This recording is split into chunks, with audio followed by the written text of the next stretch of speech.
Hello and welcome to Ode to Games. I'm Kevin Valleen, joined alongside Zach Ross. How you doing, Zach? I'm doing fantastic. Just saw the best movie I've ever seen in my entire life. Whoa, big Yeah. words. Gonna get into that in a second. Logan Plant's also here. How you doing? Doing well, a little under the weather, but I saw Sonic 2, so I'm doing pretty well. Is that why you're under the weather? Yeah. Really took No, it it Son- out was of you. not. Sonic gave it to you through the No. movie. Yeah. So we're talking about Sonic 2, but not me, because if you didn't tune in last week, we realized that it doesn't come out in Japan until August. So I'm gonna be sitting here having no idea what you guys are talking about. I am assuming no spoilers on No on spoilers. these No thoughts. spoilers. But yeah, both of you guys went to go see it. How was it? It was good. It was really good. I think that my biggest hope for this movie was that it would take more influence from the games and have actual more lore to do with stuff that we know from playing all the 3D Sonic games and the 2D games too. And it definitely hit on that. That was the biggest improvement from the first movie. Was that you got Tails and Knuckles coming in, and they were both great. We both liked them a lot. Was he And sexy? then, yeah, sure. Yeah, he was. All right, good, good. Yeah. He was kind of dumb. He was kind of in between. His personality was a little in between the Knuckles we know from the games and the Boom Knuckles, who's really Okay, yeah. stupid. So he was a little on the dumb side, but he was funny. And then, yeah, the story was solid, and they also still kept in a lot of the human characters from the first Sonic movie. Like James Marsden's character was actually in it more than I thought he was going to be, which to me was a welcome part of it because I really liked him in the first movie. So yeah, overall I liked it a lot. I guess the one thing I didn't like as much was I didn't think that the jokes were as good as the first one. I didn't think it was as funny as the first movie. Specifically, Eggman, I thought was funnier in the first movie than he Hmm. was in this one. But overall, I thought it was a great sequel, and there's a post-credit scene that has me excited for Sonic 3. Okay, yeah. Zach, what did you think? Yeah, I agree with pretty much everything Logan said. I liked it a lot. I love how they leaned into all those Sonic references because going through the movie, just seeing all those tiny little references from playing all the games really was the highlight for me. And I think Jim Carrey did a really good job for being his last role in any movie ever. Yeah, So that's really apparently. exciting. Yeah, I liked the Eggman character. It leaned a lot more into like traditional Eggman than it did in the first movie. And then just highlighting a lot of just Tails and Knuckles, and then leaning away from the humans, but still having them as an element. I thought it was a really good movie overall.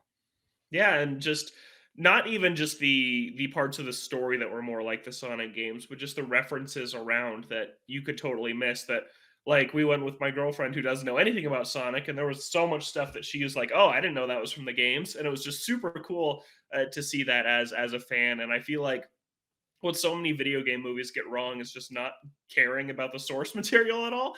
And out of any video game movie I've ever seen, I think this one cares about the source material more than any video game movie ever. So that's a huge plus for it. And but it's also still accessible to other people, which is I think we talked about this with the first Sonic movie. Like the first Sonic movie doesn't really feel like a Sonic movie. It feels like a pretty generic kids movie that kind of sets up the world for the universe for these films.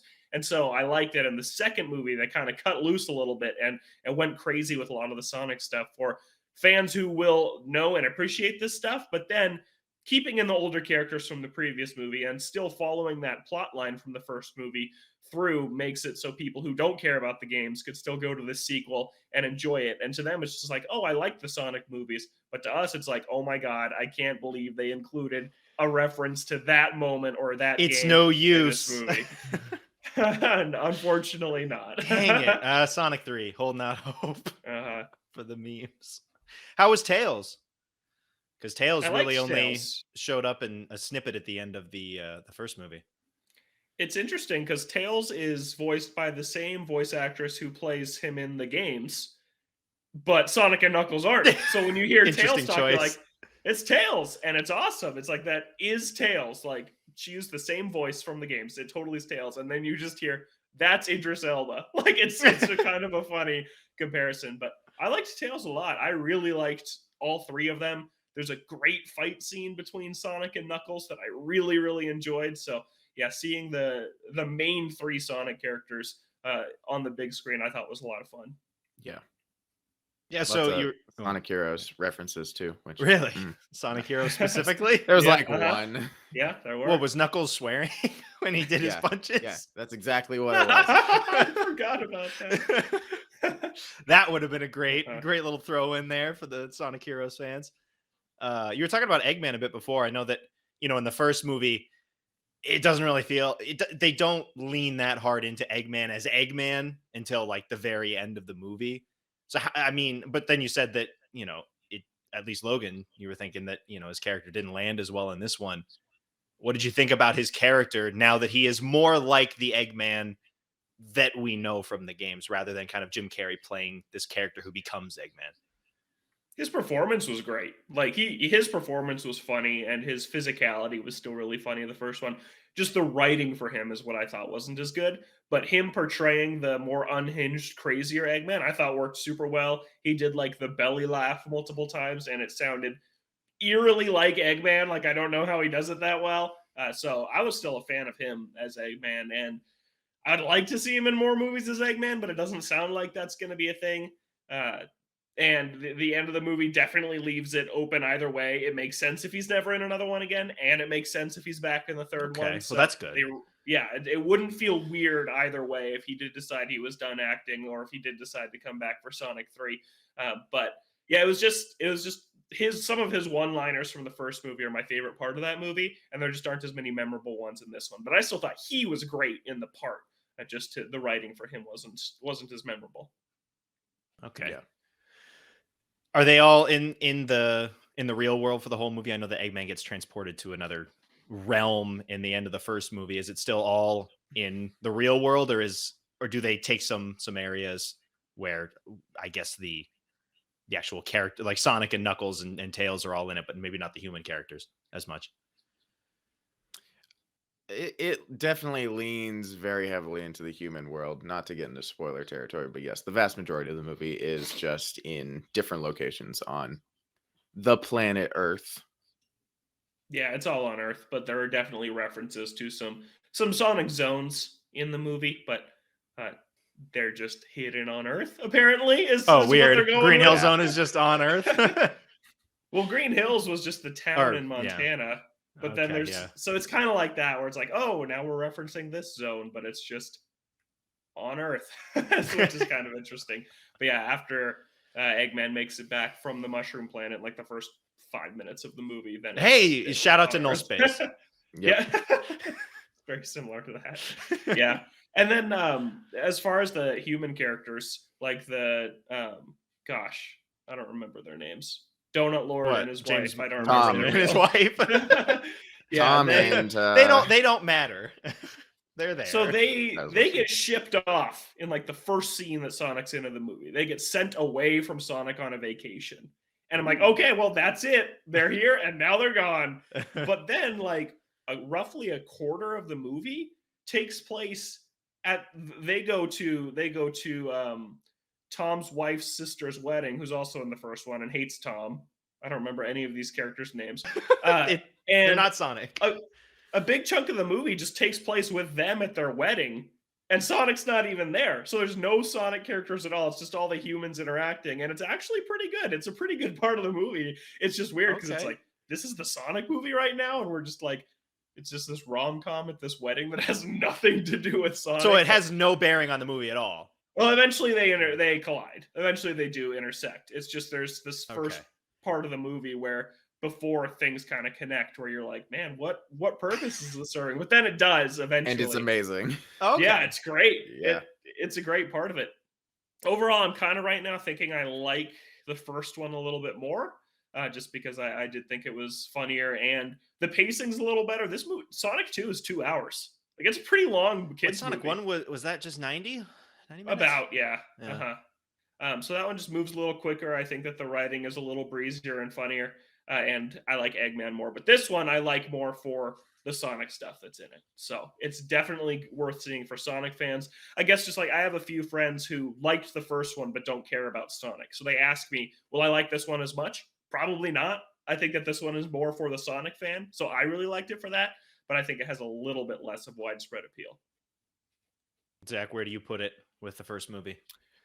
I'm in a similar boat. I think I like the first one a little bit more. I think that a little bit more of the jokes landed for me on that one. I like seeing the Dr. Robotnik slip into the Eggman gradually. And just the origins of Sonic and his relationship with Tom, I thought was handled really well. So as much as I like the second one, I do like it very much. I think the first one was just a little bit better.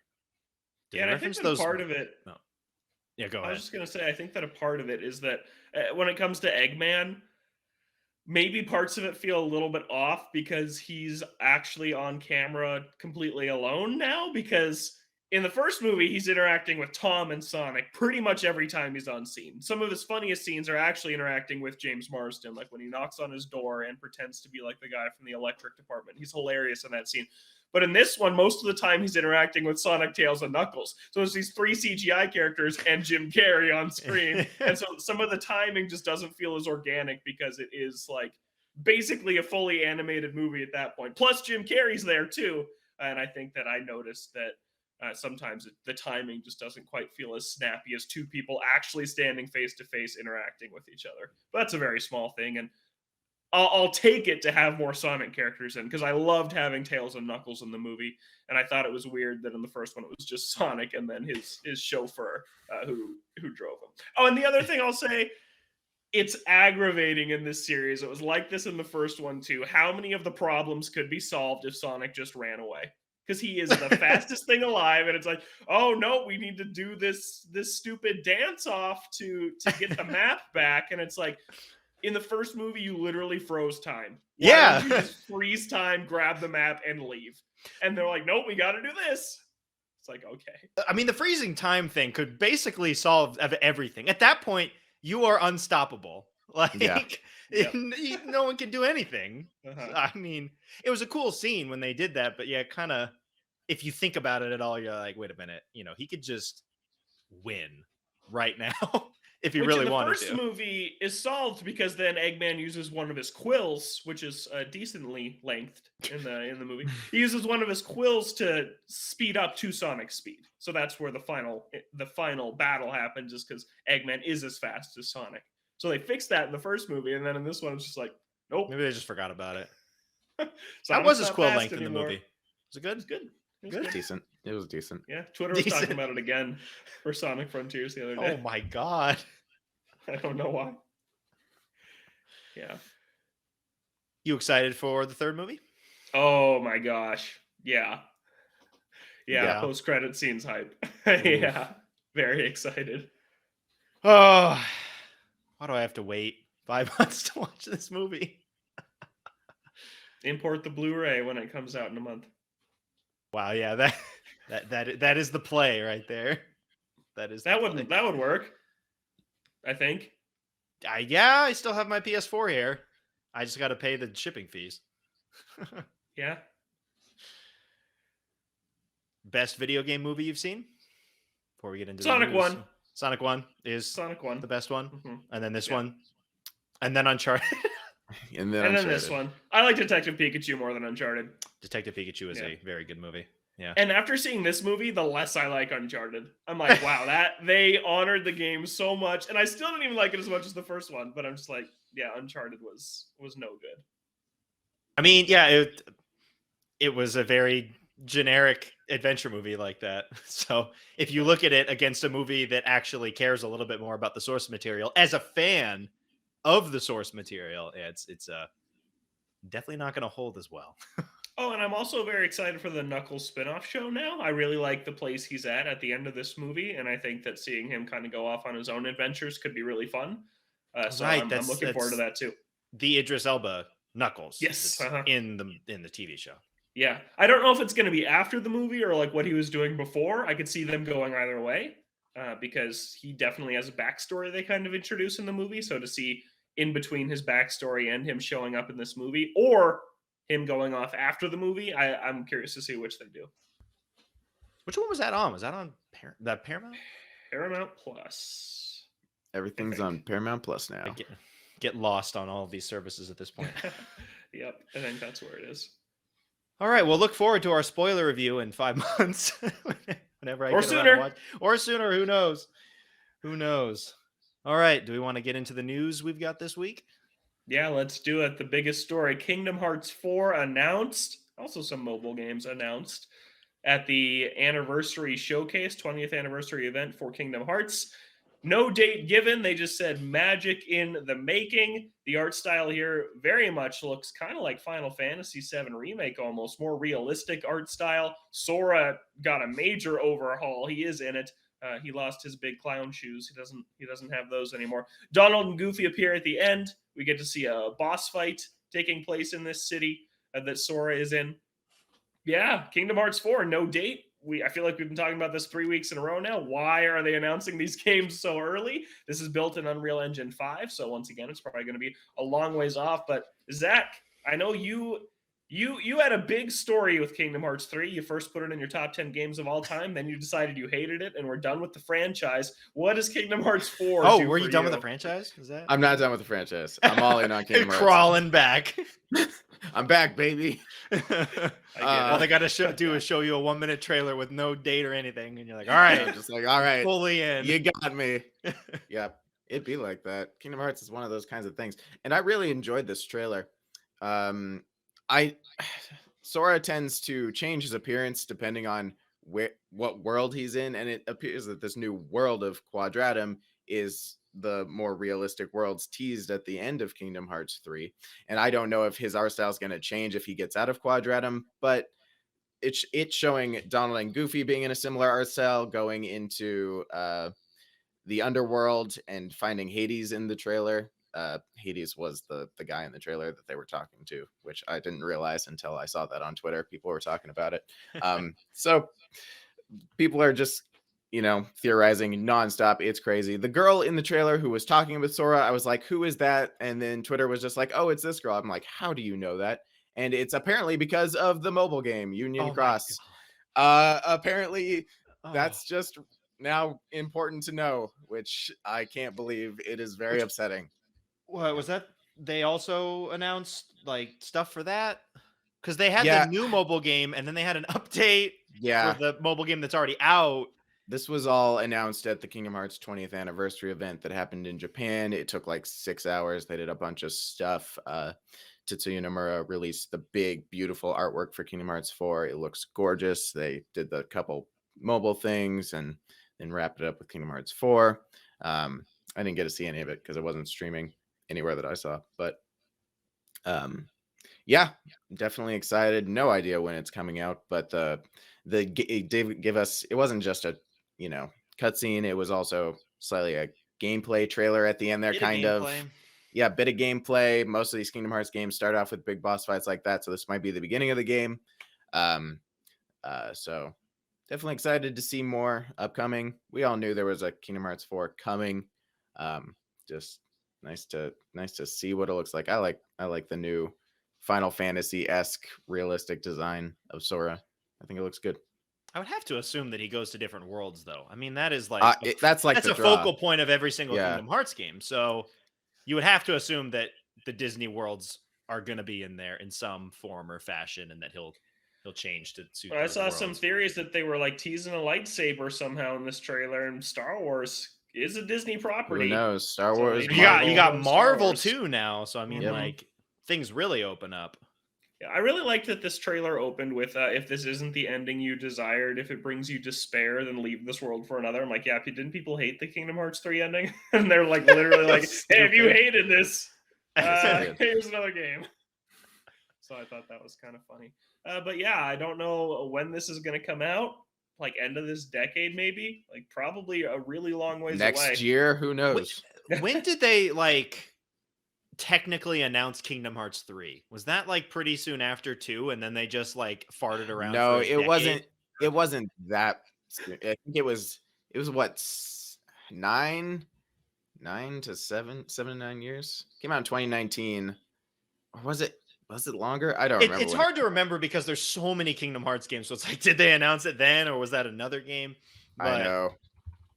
Kingdom Hearts is not the series that you put any level of faith in for the game to come out in any respectable length of 2013 it got announced. 2013. So 6 years. 6 years from announce. Yep. Mm-hmm. So if you take that, you can expect this game in 2028. 8. Cool. Oh my god. Mm-hmm. Yeah. Yeah, we were talking about it before. Yeah, what is up with all of these companies? Just like, yeah, here's this trailer. We have nothing more to show, and we may or may not show you something within the next like 3 or 4 years.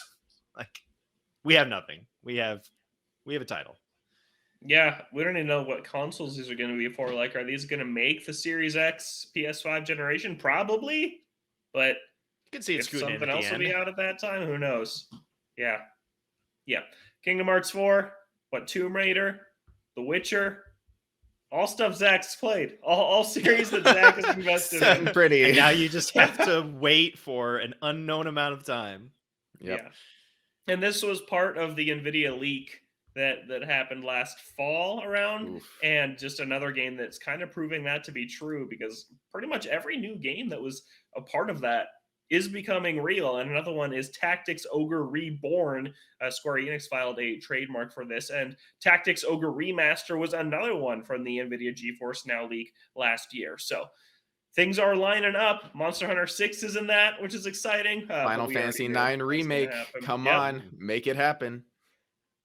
It seems like Yeah. everything's hitting, so I'd have to think there's a pretty good shot that whatever was in there will make an appearance at some point. Yeah, and like a bunch of PlayStation games that were set to come to PC are also in that list, many of which have already become true. So yeah, seems like that was definitely a real leak. Kingdom Hearts 4, big part of that.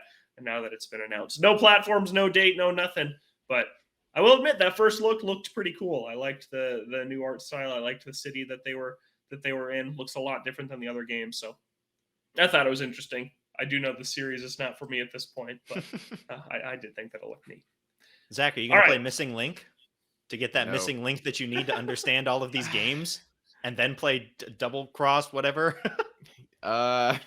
No, I think I'm just gonna watch a YouTube video entitled "Here's What You Missed from All the Mobile Games." And then Hopefully that someone video's makes like that. 5 hours or something. Honestly, I wouldn't be surprised if it was. Good luck trying to catch. Well, I say that, but you've got a good number of years to catch up on the lore before this thing comes out, so I think you'll be fine. Exactly. Yep. I just need to store Amiibo, which is still not confirmed. No, Was it that is in the not. Nvidia leak? Yeah, it was not. It was not. But please, I that's all I'm waiting for. Yeah. Something else I'm waiting for, Breath of the Wild 2 was in the news this week, because over on Digital Foundry, the guys there were looking at the most recent Breath of the Wild 2 footage from the 2023 delay announcement video, saying that this footage looks too good to be running on Nintendo Switch. So there are theories out there from Digital Foundry, very reputable source. I watch their stuff all the time. They're great, saying that they think that Breath of the Wild 2 is going to be the same as the original, released cross-gen on Switch, and whatever's coming next, whether that's Switch 2 or something else.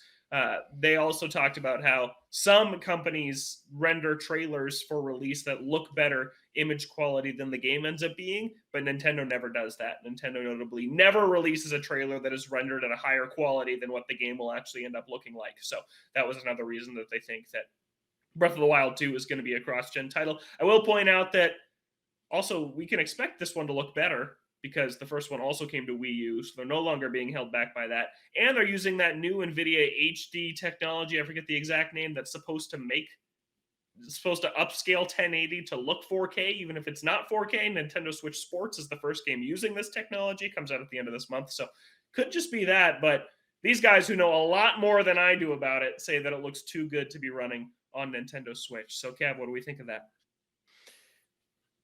I don't know. We've talked about it a couple of times of when we were all expecting to see the next iteration of Switch, whatever that is. And at least for me personally, I didn't see it coming out next year.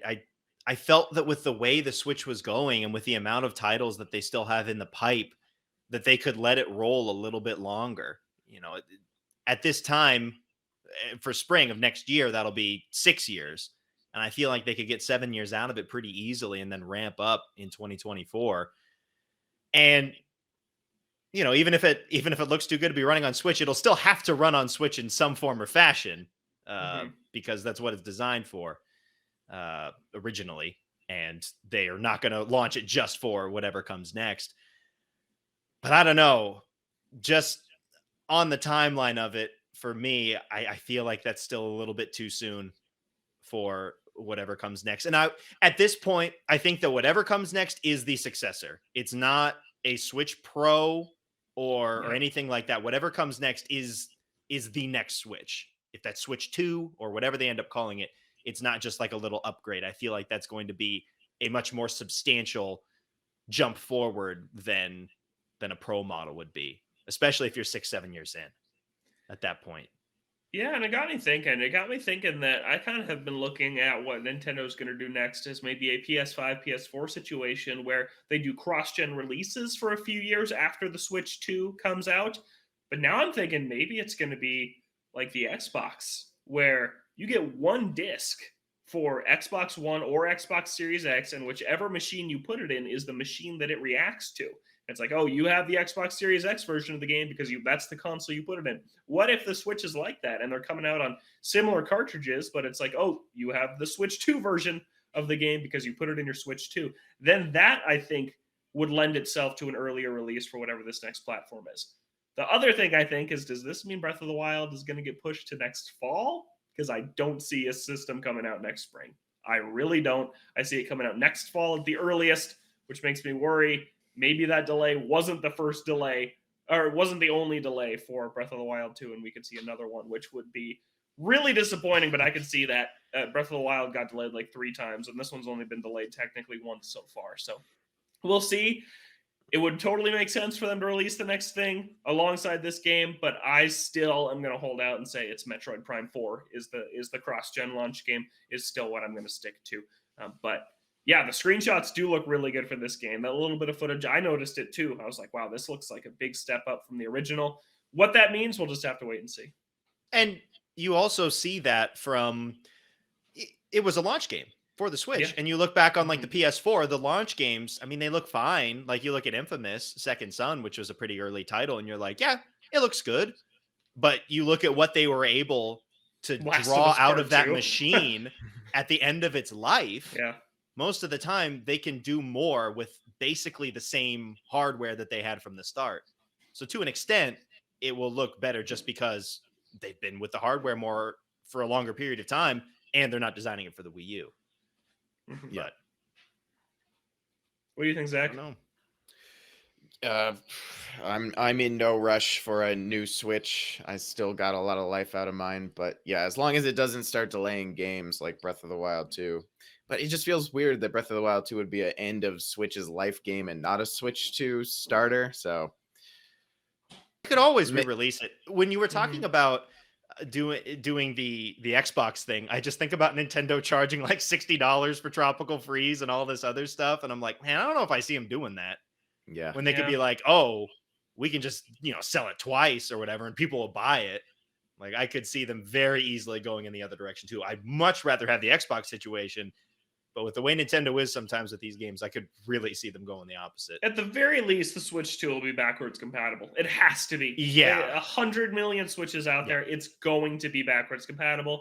And whether it's like an Xbox model or a PlayStation model, you're going to see a couple years of cross-gen games. I just think you are. Even if a new machine comes out next year, they're not ready to leave those 100 million people behind just yet. Just the way games are selling, it'd be stupid to leave that behind and say that they'll all migrate over to something that doesn't work with Switch games. It will work with Switch games. Breath of the Wild, Metroid Prime, anything else, I think that comes out through 24, I'll say. Through 2024 will probably still work on the original Switch. I just think it's the smart move. And then you have the Switch 2 out maybe spring of 2024, and then you say, all right, by the time like spring 2025 rolls around, that's when we cut off the original Switch games 8 years later. That's what I think they're going to do, and it's what I think they should do too. What that means for next year and Breath of the Wild 2, I don't know. I think we had all kind of agreed before. We don't think that fits into the plan, but we could be wrong. They're the company you can never predict what they're going to do. Yeah. I just want this game, man. That's all. Me too. Yeah, I'd like this game, and I don't really want to buy another system right now. Me neither. I'm also not ready for a new Switch. No, I can't imagine you would be. Yeah. Talk about that in a minute, though. First, Bug Snacks is coming to all platforms and Game Pass on April 28th, coming to Switch and Xbox. This was a PlayStation 5 launch game, launched into PS Plus, now coming to Series XS, Xbox One, Switch, and PC. I played a little bit of this game, wasn't a super big fan, but Zach, coming to Game Pass. Love Game Pass. I haven't, ever since I got my PS5, I feel like I've been slacking on Game Pass, which makes me feel bad because in order to be worth it, you need to be playing games. So Yeah. I downloaded a couple games. I'll definitely try out Bugsnax. I haven't tried it out yet. Was it on PS Plus? Yep, It launched was, on and I'm PS kicking Plus. myself for not. Okay, pretty sure I getting it. missed that one because it's Yeah. not in my library. So Yeah, well, because that at least was it's coming in Pass. that was in like the first month, and that was also when, I mean, it still is the same, but it wasn't as well known that you had to like go into the store Oh yeah. only on the web browser and Yeah. then find the PS5 games and then add it to your library. It was a whole thing that people had to figure out. So I missed it too, which I'm kind of annoyed about. But it's cool that it's coming to other platforms, Switch as well. Yeah, it has that DLC coming out too. Mhm. So that will be launched on multiple platforms. Also, this is kind of an aside. I just thought of this, wanted to mention it. I think Fall Guys is going free to play later this month. It got a new launcher, didn't Mhm. it? It It did. did. Yep. Yep. And there's rumors saying it's going to free to play, and that's what the launcher seems to be kind of suggesting. And maybe a whole overhaul of the store. They were acquired by Epic after the game came out, so I'm wondering if they kind of like are now migrating to a more Fortnite-like model with a battle pass you might have to pay for and a totally revamped store.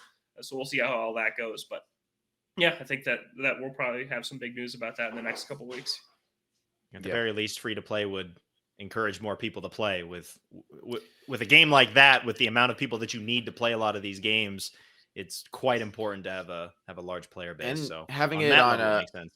having it on their own type of thing might make it easier for when it actually does come to Xbox and Switch to have a more cross-play.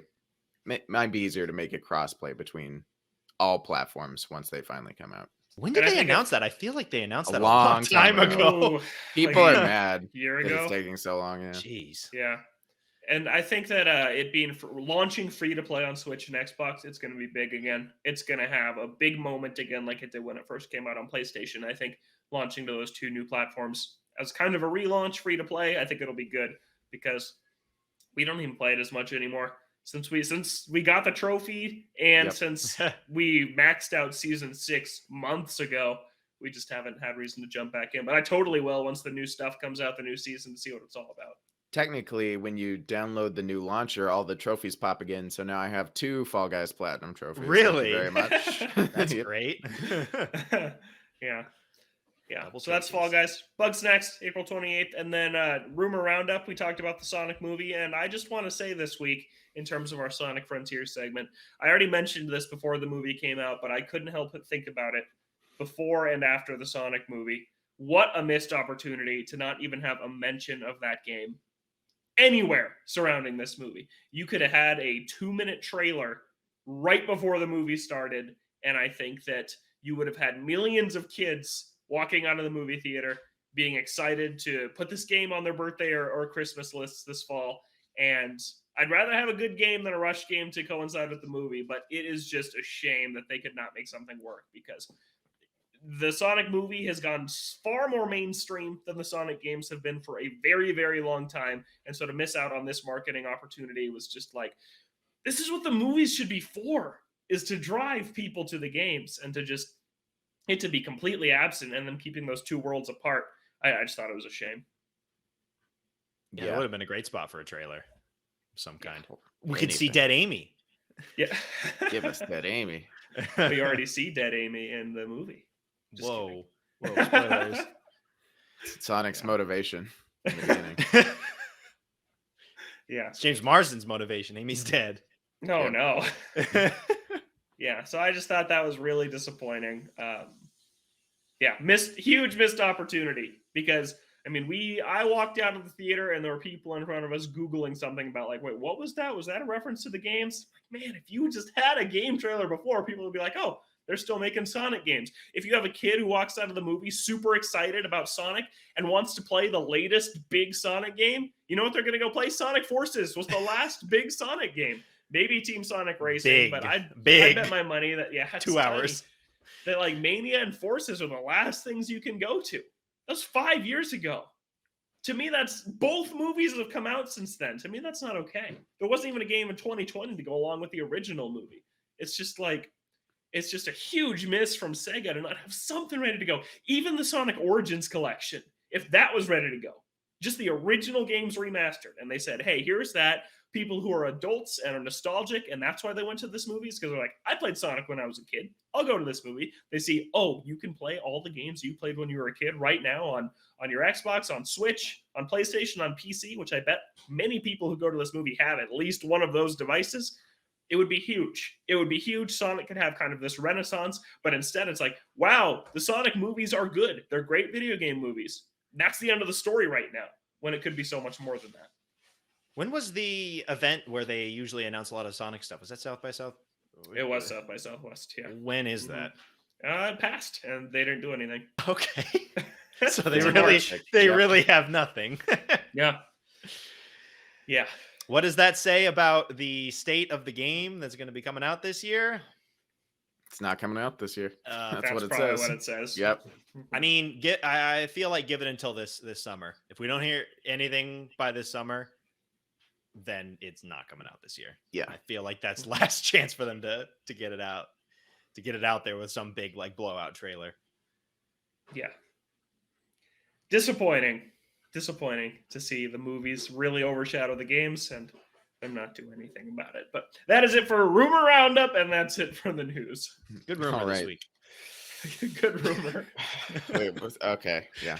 Well, that's gonna do it for this week's Rumor Roundup. We'll now move on to what we've been playing. A good amount of new stuff between me and Logan. Not me. But Playing we'll the same start with stuff. Kevin. He's been playing the same old, same old. Anything jumping out from the same old, same old? Played a bit of Kirby today. It's good. I think I'm on the last main area. It's just fun. It had been about a week since I hopped back in because I was playing a lot of Horizon, but hopped back in, did some levels. Game's still a lot of fun. And then for Forbidden West, I feel like I'm nearing the end of the main campaign. Things are starting to ramp up, and it feels like some of the last, couple of missions from the main story are coming up. I'm like 45 hours in because I've been doing a lot of the side stuff, but I've been enjoying it a lot. I really appreciate some of the side quests that you do, and I like to bring up side quests that have some sort of impact on the world in some way. And I think Horizon does a really good job with that. And they also have characters that are not just like there. And it's like, oh, I need you to go grab like 3 branches and bring them back to me. Like they're much more in-depth side quests with their own like actual stories. Like I was doing a couple of side quests in the desert area, and at one point I wasn't even expecting the quest to continue. I thought that it was just kind of like the end of the quest, and it kept going, and you went off to this new area and you had to do this big fight, and it was super cool. Like that these side quests are more than just like, oh, go grab me this thing. Like they have these characters that are doing these things, and then they kind of branch off and kind of keep going and have an effect on the world around you, which is super cool. I always appreciate that. Not all of them are like that, of course. You have the errands that don't really do much of anything. You have Aaron, the character that also doesn't do a whole lot because he's sitting around. You can play Machine Strike against him. I could. That's all that matters. But yeah, I've been impressed with certain side quests that they are actually relatively in depth, and that they have some interesting characters, and they do affect the world in some way for a good amount of them. So that's made me go out and do a lot more of the side quests than I think I thought I was going to partway through. So that's been nice, and I'm looking forward to getting to the conclusion of the story, because it's set up a lot of interesting things, and I always like the world building. I will say there was what I felt was a real cop out late in the game, where they do not show you a thing, where you get to this area and they're like, oh, it's behind this door, and then someone goes into the door, and then you don't get to go and follow and see, and then you don't ever get to go and see what was in there. I know exactly what like, you're talking about. Yep. Come on. Like, I really wanted to see that. That would have been super cool. Yep. I'm not going to spoil it, of course, but when you get to that point, you'll probably know, because I feel like most people will probably be like, I want to see what was behind there, and they just don't give you the opportunity to do that. But yeah, I've been enjoying the game a lot. Like the main story, the side quests are fun, and the combat is great as well, especially when they're giving you the much bigger fights later in the game. It's great. I like it a lot. Awesome. Played Machine Logan Strike yet? I did the one tutorial. Nice. Yeah, me too. That's all I ever did. Nothing And that else. I played everybody. Yep. Everybody. I played That's everybody. a lot of people. That's in like every single town. Yep. Oh my god. Enjoyed that more than the main game. That's crazy. Jeez. What was your final playtime? Like 20 something hours. I did 0 side content except for Machine Strike. Wow. That was all I Okay. did. I'm impressed that And you did the- all of the Machine Strike and still got through the main story in like 25 hours. Yeah, beelined. Yeah, Kevin, Sprinted. you're going hard on side quests. You're I way am. further in time than either of us ever got. I did not make it to the 40-hour mark. So that's, yeah, definitely love. I don't love. I like the story payoff in the end. So I think you got some more story to look forward to, and I like the setup it does for more games in the future. So look forward to that. Logan and I played some stuff together, some new stuff. Firstly, we finished Tiny Tina's Assault on Dragon Keep, and the last time we talked about it, we talked about how Logan's character was invincible. So we booted it back up, and that was no longer the case. It was Oh, so gone. that was a Something straight up was glitch. broken. Yes, That's It hilarious. was gone. Did you have to like learn how to play the game at that point? Yeah, I died a lot. immediately Died a lot. rectified. Yep. So Yeah. not really sure what was going on there. We were about we did the second half of it, very short. It's just DLC for Borderlands 2. So we put like 2.5 more hours into it, wrapped it up. It was pretty good. It's very similar to Borderlands. Dying has very little consequence. Unless apparently you die at the same time. We were fighting the final boss, and I was dying. I would respawn, go back in. Logan would die, respawn, go back in. But if you both die both dead at the same time, the boss respawns his health, full health bar, which we found out when he was like a sliver from dying. And he was a tank. Yeah, he had so much health. So that final boss fight, I would not consider that fun. No. It was just annoying. But the rest of it was very fun. I like the writing. I like Tiny Tina as a character. I like the looting and shooting mechanic of the Borderlands series. It just felt kind of aged, which was rectified because we now played Tiny Tina's Wonderlands. Yeah. Well, firstly, we should say why we played it. We started Ghostwire Tokyo. We were gonna play it, and we played a good chunk of it. We played about a third of it. And I thought we played half of it. I don't think we're halfway. Oh, God. We were Did you like check how long to beat? It's roughly 9 to 11 hours. We were like 3.5 hours. Okay. Felt like longer than that. It did feel like longer. Not good. but it wasn't. It's not bad. The conclusion we came to was it's about as average as a AAA game can be. It's beautiful, gorgeous. Tokyo looks great. It has some areas where it doesn't run very well, even in performance mode. We were fiddling around with the settings, trying to get it to run as good as possible. We had to look up the best optimization options to get it to run well. You have to turn off a setting in your PS5 settings to make this What? game run well. What? Yeah. It is bizarre. Yeah. Yeah. Okay. Yeah. I tried this thing in high fidelity mode, and it was choppy. It was very choppy. It was very choppy. Mhm. But yeah, this game, while mechanically is okay, it didn't change very much at all. It feels like it's a first person shooter with magic, but it feels like you're very spammy with your magic, and there's not a lot more to it. When you're fighting the yokai, and the yokai are not very, different. It's just a lot of the same ones used over and over and over. Is he wearing again. a suit? Is he wearing a tie? Is he big? Is he small? That's it. Yep, exactly. Wow. It's either It's more than that. school It's a little more uniform than that. kids or adults in suits with Slenderman style. It's just Mhm. samey. The main character is very not interesting. The ghost who possesses him, I like. He's my favorite character, but also he's only okay. It gives me very Death Stranding vibes with the story. Like a lot is just not revealed ever. You kind of just have to That's good. just go along with it and just be like, okay, I guess this is happening now. I don't really understand anyone's motivations, but things are happening, so I might as well just keep going. Um, Exactly. Yeah, this game is not great. It is extraordinarily average, which I almost feel bad about how much I dislike it because it's like, man, it's hard to make a game because there's nothing wrong with this game. It is totally acceptable. It is fine. It is just nothing special to me. It is just the gameplay gets very stale to me very fast. You get three different elements which you can shoot from your fingers: water, fire, and wind.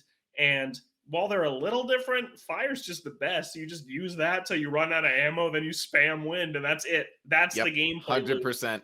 Water's Yeah, bad. Yeah. there's some upgrade systems that, like a skill tree, that doesn't really impact much. Like when you upgrade, it's like, oh, you have a little more power now. Oh, you have a little Yeah, slower cooldown time your now. charge attack is 5% faster. But Like, it doesn't okay. feel, you don't feel the change. It's not No, like not Horizon at where all. you upgrade to a new skill, you try it and you're like, that's Yeah. cool. I'm going to implement it in my repertoire now. It's like, all right, well, I guess I'm a little more efficient now, spamming these same moves over and Yeah, and over. especially if you get like percentage, like damage percentage increases, then usually the enemies kind of just scale. So it's like you have a really Yep. hard time of like hmm actually feeling like you're any stronger because Mhm. they just kind of go at the same level up to where you were at, and it's just like, well, it feels exactly the same.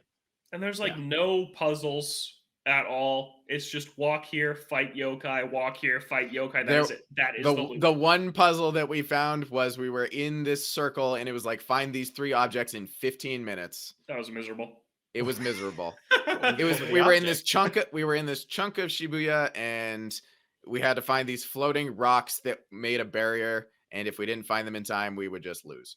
We But found they 3 gave out of us the 4 instantly, and it took us like 8 minutes to find the Yeah. 4th. Oh my god. it Just was running around. it was horrible. Yeah. Yeah, so I don't recommend it. There's a lot better things to be playing right now. It's like, yeah, I don't know who it's for. Like, I don't know who's like really into this game right now because I think about first person games. It's like, man, something like Deathloop is way more entertaining than this. Think about like creepy spirit games. I think like horror games are more interesting than this because this isn't even Yes, it scary doesn't even lean into the horror at at all. all. Yeah, which I really thought it would. And I'm a It baby. So if tries. something's scary, I get scared, but this doesn't Yeah. scare me at all. So it's not The even big trying. big thing about horror games is that roughly you can't really do much if something's coming at you, but this you just spam wind. Spam wind. Just spam wind and you're good. Yeah, that's all Yeah. that matters. Yeah. Yeah. So once we got roughly Before three, you get to oh, that, I feel sorry, like this go ahead. game would have been great for Game Pass, and now it's Microsoft. So whenever it does Yep. come to Xbox and come to Game Pass day one, I feel like it'd be great for that. Yeah. And Yeah, that's definitely. now. Felt bad paying I think- $60 for it. I think that's also kind of the issue with some of Xbox's exclusives is that they kind of feel like that, where it's like, oh, it's great that they're on Game Pass because I don't want to pay Yeah. the amount of money. But Yeah. for a type of game like this, where maybe it's got kind of a limited audience, and for the rest of people, it's like, fine, that would be perfect to just test it out on Game Pass. And in a year, since it's Xbox now, when it does come, I think it'll do much better on there. But when you're asking full price for it, that is a much tougher pill to swallow. Yeah, Absolutely. absolutely. We'll finish it though. We'll chip away every time you we're come up to gonna- finish it. But We're gonna You're gonna finish beat it, okay? we yeah. plan to do it in one sitting, beat it start to finish on Saturday. But I'm like, I can't do it. I can't commit my whole day to this game because it is not that fun. Do you have I an can play Arby's hour at a moment time. after Secret of Mana where you just like have an existential Yep. crisis, but like, why am I Kind playing of. this game? We took a Pretty break. much. We went to the park. We threw around a football, and I was like, I'm not playing more of this today. I'm not doing Yeah. it. We needed a minute. Yeah. Sounds like Secret Yep. of Mana all over again. So Yep. instead, I downloaded Tiny Tina's Wonderlands, and we played that split screen for like way more. We instantly sunk way more time into it than we had played And it didn't even feel like it. Ghostwire. It No. didn't feel like we put in nearly as much time, but we put No. in more time. No. This game is a lot of fun. I like it a lot. I can't really compare it to Borderlands 3, but I can compare it to Borderlands 2, and it feels a lot, more, friendly to the player. a lot more clean, very good looking. It's a very beautiful game with the PS5 cell shaded style. I think it works really well. Yeah. The concept is exactly the same as Tiny Tina's Assault on Dragon Keep. You're a part of Tiny Tina's Bunkers and Badasses game, and you're thrown into this fantasy world that isn't the real world of Pandora that Borderlands is set in. You're just in Tiny Tina's imagination. So really anything can happen. Like you're fighting a big dragon. You're like, how am I going to defeat that? And Tiny Tina's like, never mind. You probably can't defeat that. And then it's just gone. So really anything can happen, and it's a lot of fun. And Tiny Tina narrates it, and I think the dialogue is really funny. The side quests we're just doing because they're good. Like we don't usually just go out of our way to do side quests, but they're really good. One of our favorites is we came across a guy called Box Stab, and he just keeps talking about, oh, it'd be a shame if someone were to sneak up behind you and stab you in the back, but that would never happen. But his name is Backstab, and when you finish the quest, you go back and he's just dead because someone stabbed him in the back with a thumbtack. And it's just the funniest thing. That sounds like Borderlands. And it's super funny because it's in something new to Tiny Tina is this overworld where you are walking around basically the D&D board. So like, and your characters have these giant heads in this, and it's like a top-down perspective, and you're actually walking around from a top-down perspective, and that's where you interact and get a lot of the side quests. And so there's a lot of real-world objects that are used on this overworld map. For example, you need to get to this one area to find a bard at one point, but there's literally like a Cheeto Puff, a giant Cheeto Puff blocking your way that Tiny Tina like accidentally dropped on the board. So you have to do this quest that she like makes up as she goes, and the characters are like, you're making this up as you go, aren't you? And she's like, no, I'm not. And then at the end she picks up the Cheeto and then she just eats it, and then you can move through. So it's super fun how it's like, it's just you're playing as these characters who are playing a game, and I super like that storytelling perspective. It's really unique. And then the gameplay I like even more than I liked the Assault on Dragon Keep, because the loot, for one, there's a new option called cooperative, where everyone, when you open a chest, everyone gets different drops in the chest. So you don't have to fight for what you open the chest, and it's like one gun, and Zach takes it, and the chest is empty. I'm like, well, so I can't get anything in that chest. It's like, I get the next one. And there's like two guns, and they're different for each of us. So we're playing split screen. So we're looking at the same chest, but we see different weapons. And it's like, oh, I want that. And Zach can pick it up and then drop it, and then I can grab it. Or if there's like, he's using a frost class, I can pick up a frost weapon and give it to him. So I really like how that all works out. And then the Assault on Dragon Keep felt like Borderlands 2 characters dropped into this world.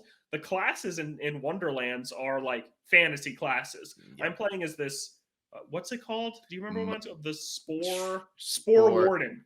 The Spore Warden. And I have this little mushroom companion, this like 2 foot tall, really angry looking mushroom who follows me around and poisons enemies. And he's super cute and he's super funny. And like half of my skill tree is about upgrading his abilities. And I just super like that. And then Zach is the Berserker, which is an ice barbarian. Ice. Yep. Super cool.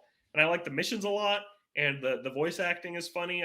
Will Arnett is the main villain, and he does pretty a great job. Yeah. Oh, so, didn't they have like a whole show with him or something? Like, I think like at a presentation he showed up at one of the game presentations. Was that for this? Probably. I feel like I vaguely remember it was either Will Arnett or the Lego Batman movie, but who knows? For at one of these gaming presentations, I forgot that he was in it. Yeah, him and Andy Samberg, Wanda Sykes, and Ashley Birch, the main voices for this whole game. They all do a great job. I like it a lot. And then you choose your voice based on a bunch of presets, because you don't like not in the classic Borderlands style, you don't choose from a preset character. You build your own character, you customize him, you give him a class, you give him a voice, and you just and then you're just that character, which is good. Eventually when you start doing missions, you get a statue of yourself built in a town, and then Logan was like the first player, so he had a huge statue, and then I had this little tiny statue right in front of him. I was like, that's a little friend. Really offensive. Exactly, like I'm contributing here, but it doesn't seem like it. All right. Definitely enjoying this a lot, more than I thought I would, given that I heard nothing about it after it came out. It's just a lot of fun, so we're definitely going to play more of that. Probably just going to keep playing it split screen, so I don't have to pay pay $70 for the PS5 Oh, version. right. It was, yeah. Yep. Yep. The normal PS5 60 price. for PS4, 70 for Mhm. PS5. Do we ever check and see what it was like on Xbox? If it was just 70 for both platforms or if it was 60 for everything? I I think think it's it's 60 for everything. well, Oh, Mhm. so stupid. And we were gonna wait till it was on sale, but then after our Ghostwire plans fell through, like, all right, guess I'll bite the bullet and buy this game. But yeah, we're playing it split screen. Yeah, super fun. You guys know I never really have played Borderlands, but I do really, really like this game. I also just love the fantasy setting. I think it's just super unique to have a first person shooter where like skeletons and goblins and things like that are the enemies that you're taking down. So yeah, I really like it a lot. Nice. Yeah. And then anything else, Logan, that wasn't? I know you played more Kirby. I beat Kirby. You I beat Kirby, finished yes. Kirby. Yeah, I really, really enjoyed it. Kirby endings tend to go pretty bonkers. This one is no exception. It is crazy, crazy finish. Really fun finale. I really love this game. I think it is great. I liked the last couple worlds a lot.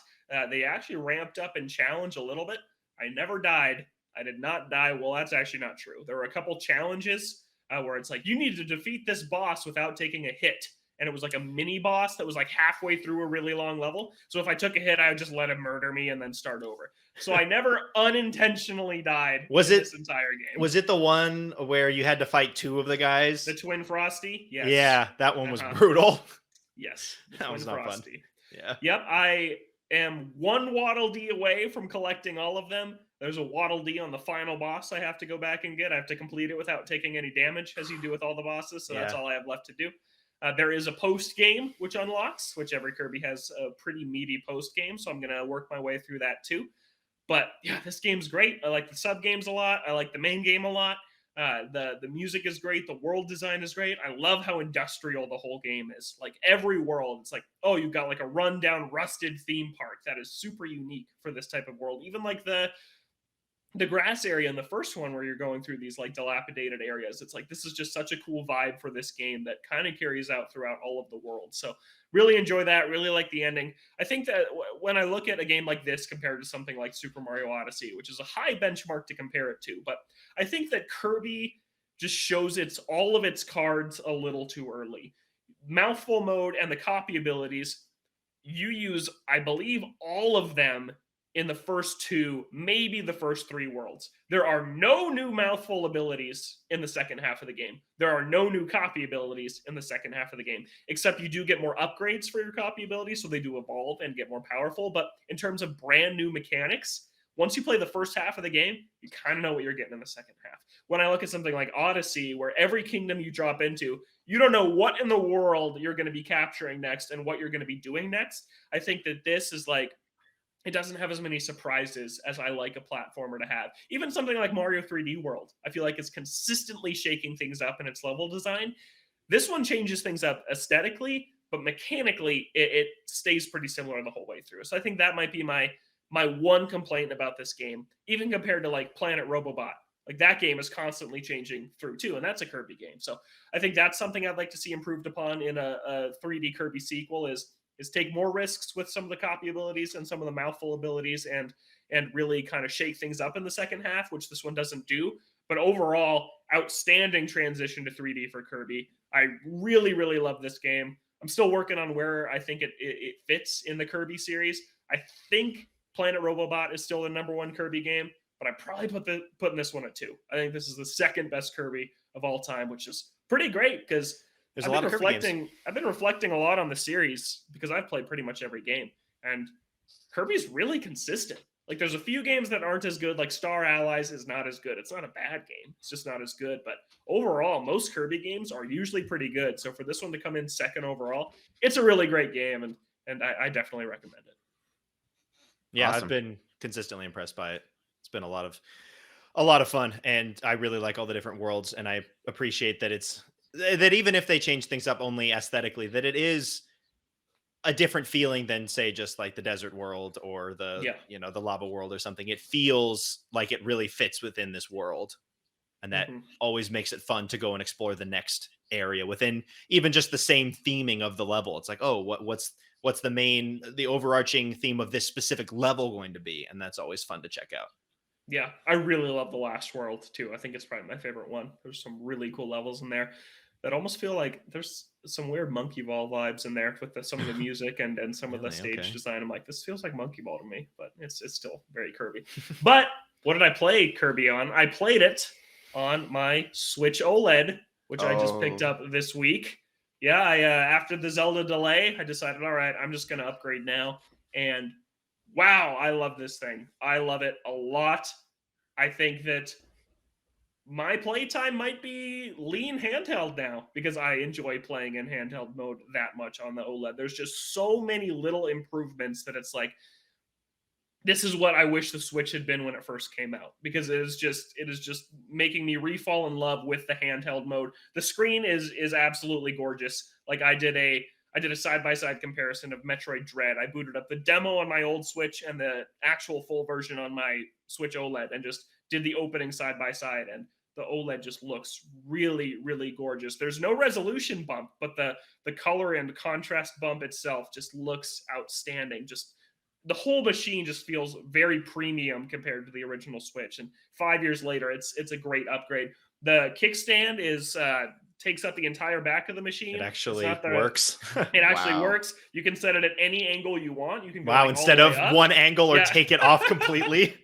Yeah. So I really love the kickstand. I'm sure I'll be using that because I actually do play split screen and tabletop mode sometimes, which will be better too with more real estate on the screen. The screen does feel a lot bigger. Um, the grates on top, which I noticed because mine broke on my original Switch, don't seem conducive to breaking. They're a lot more close together and a lot more solid. The audio is also noticeably improved, which is a minor improvement I kind of forgot was even in here until I heard it. Like the speakers on the unit are just a lot better. The battery life is the same as the V2 Switch or the Switch Lite, so that's been a big improvement over my original Switch with a deteriorating battery. Has been super nice. And then yeah, the white Joy Cons I really like the look of too. So I'm really enjoying the upgrade, and I hope we don't get a new Switch next year because I just bought this one. Yep. Yeah, I'd also forgotten that it comes with double the onboard storage. It comes with 64 gigs. Which I mean is It's not in the a grand ton. scheme of things isn't a whole lot, but for people who maybe aren't investing right away in one, I always thought it was funny that there were a bunch of games out there that wouldn't fit on the original system, like at all. Yeah. Like the 32 gigs on there with what was taken up by system storage just wouldn't fit at all. So with those games, at least you can fit one of them on there. Yeah. Always nice But to have extra space. I'm really, really in love with the machine. I'm just, especially with baseball's back, big baseball fan. I've been having baseball on the TV pretty much every day, just playing Kirby in handheld mode, and I'm really, really enjoying it. If you don't have a Switch at this point, this is definitely the one to get. It's a huge improvement over the original Switch, and yeah, I'm really enjoying it. No changes in the dock. When it's in the dock, it's a Switch. So if you don't care Speaking about of- handheld mode at all, it doesn't matter. Speaking of the dock, though, do you think it's a better build quality? Because with the original, Yes. the bezels on the side, kind of the reason they were there. I don't know if that was intentional or not, but the dock would scratch the bezels of the screen, and that was kind of a concern with this one when it kind of removes the bezels to make the screen larger. Do you think the dock is much better and doesn't actually scratch the screen? Better build quality? Yeah, it seems a lot sturdier. It seems a little bit of a wider gap in there for the Switch to fit. But I really like the dock too. The bottom of it has this kind of rubbery texture, so it doesn't slide around, which I mean it wouldn't really often anyways, but it just feels really nice. The back pops all the way off instead of just flapping down because there's an Ethernet port in there too, so you can do the wired connection. So yeah, I like the dock a lot. I examined it a lot before I put it in for the first time because I was worried about just that. And I've had no issues with sliding it in and out. It seems like it fits really well. And I also did put a screen protector on the OLED, which I never had a screen protector on my original Switch. I put one on the Switch Lite, but I never put one on the original Switch. But the screen is just, it's the big ticket item to this system. So I got a screen protector for it too. First time I've ever applied a screen protector, and there's not been any little dust or a little tiny piece of hair Wow. underneath, That's incredible. which is great because this is the one I would care about that the most for. So I was really thrilled with that. That is always the worst feeling when you put it on and it's just like there's a little bubble like Yeah. in the center. And you're just like, oh my God. Yeah. Because Time then to if you buy a pull new it, screen protector. yeah, because then if you pull it Mhm. off, then it's just going to be even worse the second Yep. time you Yeah. put it on. It's like, well, it's over. Yep. Did a system transfer from my original Switch, which only transfers like save data and the account. You still have to re-download everything, which is Like a little manually? annoying. Yeah, it doesn't Oh. transfer all the downloads. So But it transfers all the save data. so do and you stuff. have so you get all the save data? Do you have to go to the eShop to re-download it all? Or Yes, you do. ooh, That's Yep. annoying. that's Yep. So I don't Ew. have very many games on this yet because I've just been playing Kirby, so I haven't been downloading stuff. But Metroid Dread, I will say, was the perfect launch game for this thing because it looks amazing. Because OLED has pure black, which LCD doesn't have. Its black still look a little bit gray, which you can even tell just holding like your old Switch next to the OLED with the original off. Like the screen is like gray. It's not pure black, but this screen is like pure black when it's turned off. And Metroid is a very dark game. So just having like the color contrast with the very dark darks and then the bright colors of Samus and the enemies, it was the right launch game because it looks amazing. I might even play that game again just on the OLED because it looks so good. But Kirby looked great, super colorful game. So it was a lot of fun to play that on the handheld. But yeah, super happy with the upgrade. There's just so many little things. Even like last thing I'll say is here on the bottom of next to the kickstand, there's these little round rubber parts. So no matter what angle you have the kickstand at, it's still resting on the rubber, which is just a really small thing that it's like, that's just really nice. Like it just feels like they thought of everything with this. And yeah, it feels like that DS to DS Lite moment where you're like, yeah, this is the what it better, should have been. the better one to own. Yeah. Yeah.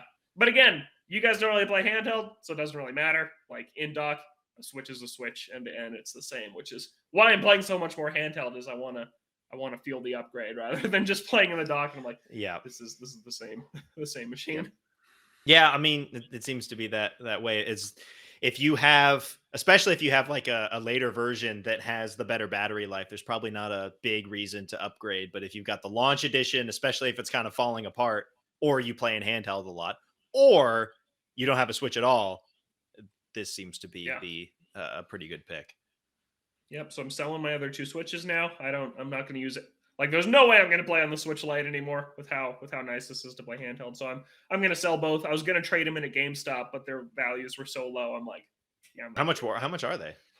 My original Switch is like 130, and the Switch Lite was like 90. And I'm like, no way. They're going used for way more than that. That's kind of crap. That's GameStop. That's GameStop. Yep, it's true. But really happy with the upgrade. I'm going to be playing a lot in handheld, especially with baseball going on. So, yeah, I'm excited about it. All right, Awesome. nice. Okay. Any final thoughts before we wrap up? I think we've reached the end of this episode. I'm playing Lego Star Wars this weekend. Oh, nice. Yep. It looks so good. I saw the trailer. I didn't realize it looked that good because I only saw the trailer for the first time recently.